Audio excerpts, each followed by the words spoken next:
आज हम English reading की प्रैक्टिस करेंगे एंड उसका मीनिंग भी समझेंगे। तो आज जो हम पैराग्राफ रीड करने वाले हैं उसका नेम है वैल्यू ऑफ पंक्चुअलिटी। तो फर्स्ट ऑफ ऑल वैल्यू का मीनिंग है महत्व। इसे हम प्रोनाउंस करेंगे punctuality. Discipline is the very essence of life. इस सेंटेंस का मतलब है अनुशासन जीवन का सार है। डिसिप्लिन का मतलब होता है अनुशासन। इज मतलब है the very essence of life. Essence का मतलब होता है सार। अनुशासन जीवन का सार है। Punctuality is an important part of discipline living. Punctuality का मीनिंग क्या है? जैसे कि मैंने पहले कहा, समय की पाबंदी। समय की पाबंदी अनुशासित जीवन का महत्वपूर्ण भाग है। इम्पॉर्टेंट मीन्स जरूरी या महत्वपूर्ण।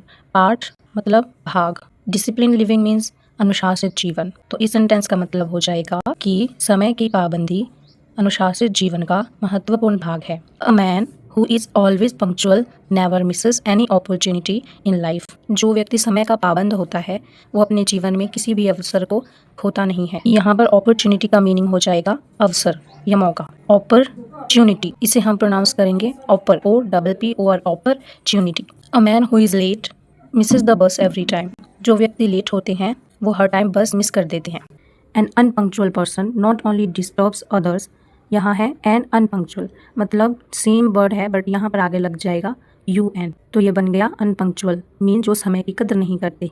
पंक्चुअल का मतलब हो गया समय का पाबंद, जो समय की कद्र करते हैं। ये इन अ पॉजिटिव वे हो गया और ये नेगेटिव, ये इसका ऑपोजिट वर्ड है unpunctual. An unpunctual person not only disturbs others, मतलब जो समय की कद्र नहीं करते वो सिर्फ खुद ही को परेशान नहीं करते बल्कि वो औरों को भी परेशान करते हैं। But also finds himself in the list of leggers, पर वो अपने आप को पीछे रहने वालों की सूची में भी शामिल कर लेते हैं। Nobody in the world cares for those who do not know the value of time.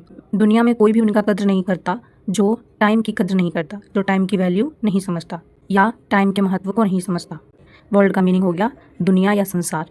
Cares का मतलब होता है परवाह करना, केयर। फॉर दोज उनका। Who do not know, know का मतलब हो गया जानना, यहाँ पर के साइलेंट है तो इसे बोलेंगे नो।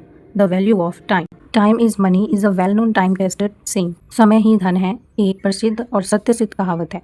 वेल नोन यहाँ पर होता है अच्छा खासा या जाना पहचाना या प्रसिद्ध। टाइम टेस्टेड मतलब कि सत्य सिद्ध, मतलब ये जो कहावत है वो एकदम वास्तविक है। आगे है anyone who is behind time is always a back bencher और a loser in the race of life. जो भी समय से पीछे रह जाता है वह जिंदगी की दौड़ में हार जाता है। बैक बेंचर होता है यहाँ पर है जिंदगी की रेस में पीछे रह जाने वाला या जिंदगी की दौड़ में हार जाने वाला, इसका यहाँ पर ये मतलब हुआ। क्लास में जो सबसे पीछे बैठते हैं उसे भी बैक बेंचर कहते हैं।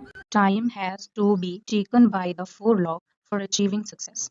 टेकन बाय द फोरलॉक एक मुहावरा है। ये जो पूरा सेंटेंस है फोरलॉक तक ये है समय को हाथ से जाने नहीं देना चाहिए या समय का फायदा उठाना चाहिए। इसे हम कहेंगे achieving. Opportunity once lost is lost forever, मतलब जो मौका एक बार चला जाता है वो चला जाता, वो हमेशा के लिए चला जाता। Somebody has rightly said that you should always try to reach an appointed place before the fixed time so that you are never late। तो इस सेंटेंस को हम एक करके समझते हैं। Somebody has rightly said, somebody का मतलब होता है किसी ने। Somebody has rightly said मतलब किसी ने सही कहा है। एक बार फिर से समझते हैं।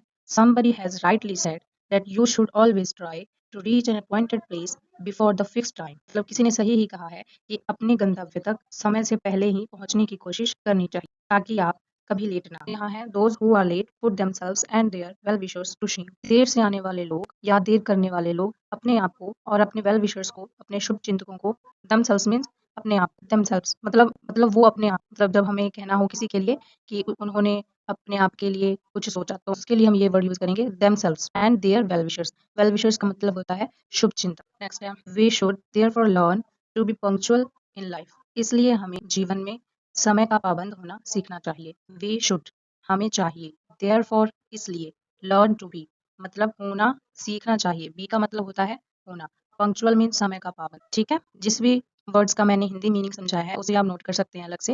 अगर आपको इंग्लिश पढ़ना सीखना है तो आपको प्रैक्टिस करनी पड़ेगी और बाकी आपको कोई भी डाउट हो, नहीं समझ लग रहा है तो हम नेक्स्ट वीडियो उसी पर लाएंगे।